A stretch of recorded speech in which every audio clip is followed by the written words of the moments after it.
So hello students, मेरे प्यारे class 10th and 12th वाले स्टूडेंट्स, भाई गुड न्यूज लेकर आया हूं तुम लोगों के लिए। क्या है सर गुड न्यूज? तो देखो, गुड न्यूज यहाँ पर लिखी हुई है, इस बार कोई भी फेल नहीं होगा। लेकिन क्या इसमें पूरी सच्चाई है? बहुत तरह की वीडियोस बन रही है यूट्यूब पे इस बार, है ना? तो क्या इसमें कोई सच्चाई है कि कोई फेल नहीं होगा? देखो यार, ऐसा तो बिल्कुल भी नहीं है कि कोई फेल नहीं होगा। फेल होंगे बच्चे, हर बार फेल होंगे, क्योंकि हमेशा जो रिजल्ट है ना, वो 94% के आसपास आ रहा है लास्ट 2 ईयर से। तो कहीं ना कहीं यार 6% बच्चे तो फेल हो रहे हैं, तो ऐसा तो नहीं कहा जा सकता कि कोई फेल नहीं होगा। लेकिन अगर तुम फेल हो तो क्या पॉसिबिलिटी है कि तुम फिर भी इसी साल पास हो सकते हो, है ना? सबसे बड़ी ध्यान सुना, सब पास होंगे इस चीज की गारंटी है। और लेकिन कैसे? तो इस चीज को ध्यान से समझो। सीबीएसई की ऑफिशियल अपडेट है, ऑथेंटिक अपडेट है, और सीबीएसई ही ने ही इसको खुद से बताया है। पूरा डेटा लेकर आया हूं मैं, और शाम आराम से बताऊंगा, और वीडियो के लास्ट में तुम्हारे लिए एक ऑप्शन और दूंगा कि तुम्हें अगर कोई प्रॉब्लम है तो क्या कर सकते हो। ठीक है, चलो सबसे पहले देखो होगा क्या कि जब आपका रिजल्ट आएगा ना, जब आपका रिजल्ट आएगा तो रिजल्ट वाले टाइम पर होगा क्या। मान लेते हैं आपका रिजल्ट आया, और रिजल्ट आने के 1 वीक के अंदर एक विंडो ओपन होती है। विंडो इन द सेंस कि वेबसाइट जो सीबीएसई की है, उस वेबसाइट पे एक ऑप्शन आ जाता है, और उस ऑप्शन में क्या होता है, तुम्हारे दोबारा से पास होने का एक और मौका। एक नहीं, दो नहीं, पूरे 3 मौके मिलेंगे तुम्हें दोबारा से पास होने के लिए। क्या क्या है वो मौके? बस इतना याद रखना कि रिजल्ट आने के 1 वीक के अंदर ही रहता है, और ये सिर्फ होता भी लिमिटेड टाइम के लिए है, मतलब 1 या 2 दिन के लिए ही सिर्फ होता है। तो वैसे तो मैं इस चैनल पे अपडेट देता रहता हूं आपको, लेकिन फिर भी ये ध्यान आपको भी रखना है। अब इसमें होगा क्या, इस ऑप्शन में जो विंडो खुलेगी उसका नाम होता है री इवेलुएशन। यही एक आखिरी मौका है कि अगर आपके मार्क्स कम आए हैं, आप मार्क्स से सेटिस्फाई नहीं हो, आप फेल हो गए हो, कंपार्टमेंट लगी है, तो आपके पास एक और मौका है। री इवेलुएशन में एग्जैक्टली होता क्या है? तो री इवेलुएशन के टोटल 3 प्रोसेस होते हैं, ध्यान देना। टोटल 3 प्रोसेस होते हैं। पहला प्रोसेस क्या है कि रीटोटलिंग का। पहला प्रोसेस क्या है? रीटोटलिंग।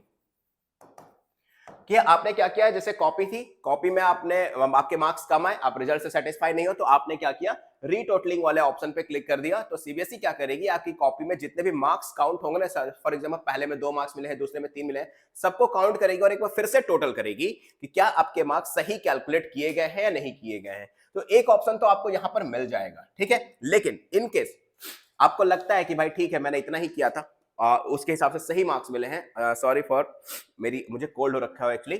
तो रीटोटलिंग के बाद भी अगर आपको लगता है कि नहीं, कुछ ना कुछ प्रॉब्लम है, रीटोटलिंग से भी कोई फायदा नहीं हुआ, तो उस केस में फिर आप करा सकते हो अपनी आंसर सीट को बाहर निकलवा सकते हो, मतलब आंसर सीट मंगा सकते हो।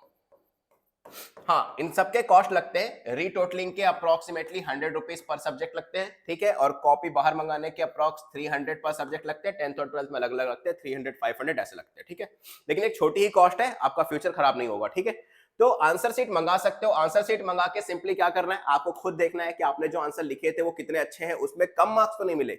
अगर उसमें भी कोई प्रॉब्लम है तो आप मुझे वो आंसर सीट भेज सकते हो। कैसे भेजना है, कमेंट करना, मैं बता दूंगा, मैं मेल आईडी शेयर कर दूंगा, वहां पर तो मुझे बता सकते हो, ठीक है।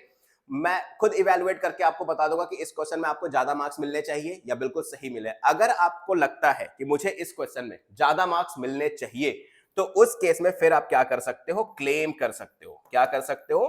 क्लेम कर सकते हो कि सर मुझे क्वेश्चन नंबर 5 में एटलीस्ट 4 मार्क्स तो मिलने चाहिए।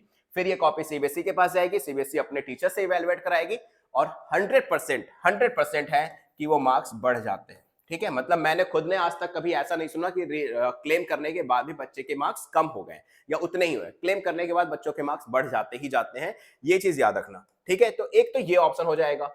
तीसरा ऑप्शन, अगर आपके इन दोनों में से कोई फर्क नहीं पड़ता, इनके मैं मान लेता हूं तो कोई फर्क नहीं पड़ता है, तो यहां पर आपको देना पड़ता है इंप्रूवमेंट और कंपार्टमेंट, दोनों सेम चीजें हैं, थोड़ा सा डिफरेंस है। इंप्रूवमेंट में आप पास होते हो, आपको बस मार्क्स इंप्रूव कराना है, ठीक है। कंपार्टमेंट पे आप किसी एक सब्जेक्ट या 2 सब्जेक्ट में फेल होते हो और आपको वो पास करना है, ठीक है। दोनों का एग्जाम सेम टाइम पे आता है, फॉर्म सेम टाइम पे आता है, बस ऑप्शंस अलग अलग होते हैं इंप्रूवमेंट और कंपार्टमेंट का, ठीक है। अब इसका जो रजिस्ट्रेशन है इंप्रूवमेंट का, इसका जो रजिस्ट्रेशन है, ये रजिस्ट्रेशन होता है जुलाई फर्स्ट वीक में। जुलाई के फर्स्ट वीक में इसका रजिस्ट्रेशन हो जाता है, और जो इसका एग्जाम होता है वो जुलाई एंड में कह लो या फिर अगस्त में कह लो, इन दोनों टाइम पे ही इसका एग्जाम होता है। और मैं पहले ही बता दूं कि इन दोनों से रिलेटेड बहुत ही मेजर अपडेट्स मैं आपको दूंगा जैसे ही इसका रिजल्ट आपका आता है। तो ये पूरा प्रोसेस है, जब आपको एक बार और मौका मिलेगा कि आप डेफिनेटली अपने एग्जाम को फिर से पास कर सकते हो इसी साल विदाउट एक ईयर का गैप किए हुए या अपना पूरा साल बर्बाद किए हुए। ठीक है, वीडियो बहुत इंफॉर्मेटिव थी, तो वीडियो को लास्ट तक देखना, वो तो देख ही लिया तुमने, और शेयर करना अपने फ्रेंड्स के साथ, क्लासमेट्स के साथ और अपने जूनियर्स के साथ, तो देखो जरूर शेयर करना, ताकि जूनियर्स को भी ये सारी चीजें पता रहे। जो बच्चे 9th में होते हैं ना, उनको बेसिकली पता नहीं होता, ठीक है, कि ऐसा भी हो सकता है, तो बच्चों के साथ शेयर जरूर करना। ठीक है, और एक चीज और मैं बता दूं कि अगर इन सारी इंफॉर्मेशन के अलावा तुम्हें कोई भी इंफॉर्मेशन लगती है कि नहीं सर ये चीज मुझे समझ में नहीं आई, तो सीधा जाओ इंस्टाग्राम पे मेरी आईडी सर्च करना, SURYA0315 मेरी आईडी है, फॉलो करना, और फॉलो करके मुझे मैसेज कर देना कोई भी इशू हो। लेट नाइट तक, मिडनाइट तक आपको आंसर का रिप्लाई जरूर आ जाएगा। ठीक है, तो ये एक काम कर सकते हो, जाकर फॉलो करो, फॉलो करके मुझे डीएम कर देना, इसका लिंक मैं डिस्क्रिप्शन बॉक्स में भी दे दूंगा। ठीक है, और भी एक बहुत बड़ी गुड न्यूज है तुम लोगों के लिए जो बहुत ही जल्द आने वाली है, तो मेक श्योर चैनल को देखते रहना, सब्सक्राइब कर लेना और बेल आइकन जरूर क्लिक कर लेना, क्योंकि बहुत बार बच्चों की शिकायत होती है सर आपने ये वाली न्यूज के बारे में कुछ नहीं बताया। बेटा मैंने पूरे साल हर न्यूज के बारे में बताया है, आपने बेल आइकन नहीं क्लिक किया है, जिस वजह से आपको वो आईडी मतलब जो आपको नोटिफिकेशंस वगैरह है ना वो नहीं मिल पाती। तो चलो, मैं सूर्य प्रकाश मिलूंगा आप लोगों से नेक्स्ट वीडियो में सीबीएसई की लेटेस्ट एंड ऑथेंटिक अपडेट के साथ। तब तक के लिए good luck, and don't forget to like, share and subscribe and share this video with your juniors. Okay, good luck.